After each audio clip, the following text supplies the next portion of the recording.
بسم الله الرحمن الرحیم دەربارەی یاسای تیرۆر دیارە یاسای تیرۆریەکێکە لەو یاسانەی کە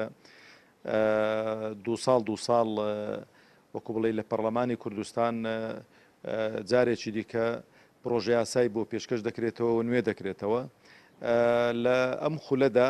ئەو یاسایە ئێمە وەکو فراکسیۆنی کۆمەڵی ئیسلامی پرۆژە یاسایەکمان بۆ ئامادە کرد بۆی کە هەموار بکرێتەوە یاسایی تیرۆر لەبەرەوەی تێبینی زۆری لەسەرن هەم لە ڕووی کارپێکردنیەوە هەم لە ڕووی مادەکانیەوە هەم لە ڕووی تێکگیرانیەوە لەگەڵ خودی ئەو یاسا بەرکارانەی کە لە دەوڵەتی عێراقدا کاریان پێدەکرێتن و ئەتوانم بڵێم یاسای تیرۆر تاکو ئێستانەکە بەکار هات بێتن بۆ تۆمەتبارکردنی کۆمەڵە خەڵکێک کە ئیسلامین و کار و چالاکی ئیسلامی دەکەن بەداخەوە دەڵێم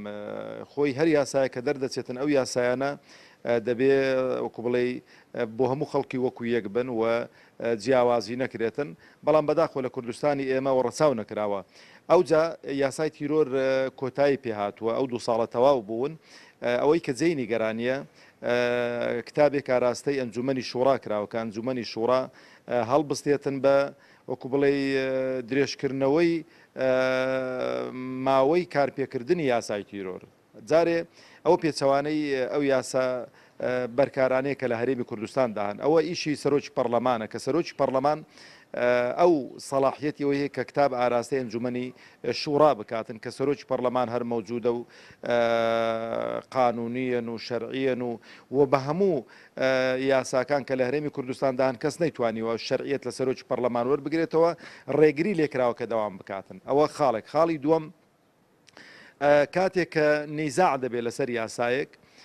ئەو یاسایە بۆ نمونە لە نێوان خوێندنەوەی جیاوازی بۆ دەکرێتن لە نێوان پەرلەمان و لە نێوان حکوومەتی هەرێمی کوردستان و هێک لە هەردووچیان ناتوانن حوجە و بەڵگەی قانونی ئەو تۆیان بەدەستەوە نیە کە قەناعەت بە یەکتر بکەن ئەلێرانەدا سەرۆکی پەرلەمان کتابێک ئاراستەی ئەنجومەنی شوڕا دەکات بۆ ساغکردنەوە و یەکلاکردنەوەی ئەو بابەتانە و هیوادارم ئەنجومەنی شوڕا خۆ بپارێزن لەو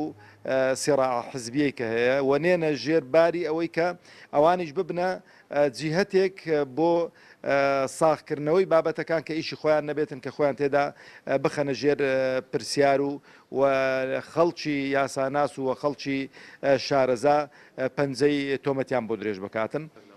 خۆی ئەوە جێی داخە ئەنجومەنی شوڕا ناکرێتە بەدیلی پەرلەمان چونکە هەر یاسایە کە کۆتایی پێ دەبێت پەرلەمان دابنیشێتنەوە پەرلەمان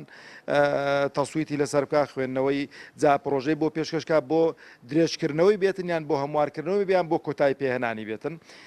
ئەنجومەنی شوڕا هیوادارم نەچێتە ژێرباری ئەو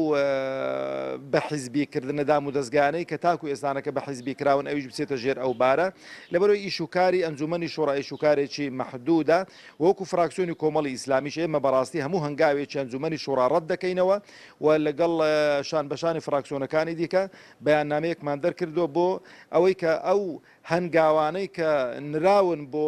ئەوەی کە ئەنجومەنی شوڕا لە جیاتی پەرلەمانە و کارە بکاتن بە نایاسایی دەزانین و پێچەوانەی ئەو یاسایانەیە کە لە پەرلەمانی کوردستان دەرچوون و هیچ